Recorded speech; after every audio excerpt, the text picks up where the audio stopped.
Arnold ഷ്വാർസനേഗർ ഇതിനകം 4 ഹൃദയ ശസ്ത്രക്രിയകൾക്ക് വിധേയനായി കഴിഞ്ഞു. ഡോക്ടർമാർ അദ്ദേഹത്തിന്റെ മോശമായ അവസ്ഥയെക്കുറിച്ച് മുന്നറിയിപ്പും നൽകിയിരുന്നു. എന്നാൽ ഇതിനെല്ലാം ശേഷവും അദ്ദേഹം പിന്മാറാൻ തയ്യാറായിരുന്നില്ല. എല്ലാം തുടങ്ങുന്നതേയുള്ളൂ എന്ന മട്ടിൽ തന്റെ ജീവിതം തുടരുന്നു. ഹൃദയത്തിലെ അയോർട്ടിക് വാൽവിലെ തകരാറുമായാണ് അദ്ദേഹം ജനിച്ചത്.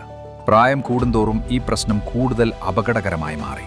ജീവിതത്തിനിടയിൽ ഇതിനകം 4 പ്രധാന ഹൃദയ ശസ്ത്രക്രിയകൾക്ക് ഷ്വാർസനേഗർ വിധേയനായിട്ടുണ്ട്. ഇതിനെക്കുറിച്ച് അദ്ദേഹം തമാശ രൂപേണ പറയുന്നത് ഇങ്ങനെയാണ്: ഞാനിപ്പോൾ മനുഷ്യനേക്കാൾ കൂടുതൽ ഒരു യന്ത്രമാണ്.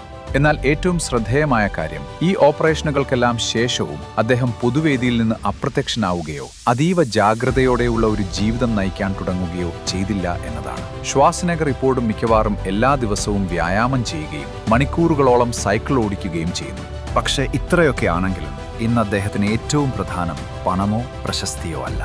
ഭവനരഹിതരായ വിമുക്ത ഭടന്മാരെ ജീവിതത്തിലേക്ക് തിരികെ കൊണ്ടുവരാൻ സഹായിക്കുന്ന ഒരു പദ്ധതി അദ്ദേഹം ആവിഷ്കരിച്ചു. കൂടാതെ പാവപ്പെട്ട അയൽപക്കങ്ങളിലെ കുട്ടികളുടെ വിദ്യാഭ്യാസത്തെ പിന്തുണയ്ക്കുന്നതിനായി ഓരോ വർഷവും ദശലക്ഷക്കണക്കിന് ഡോളറാണ് അദ്ദേഹം സംഭാവന ചെയ്യുന്നത്.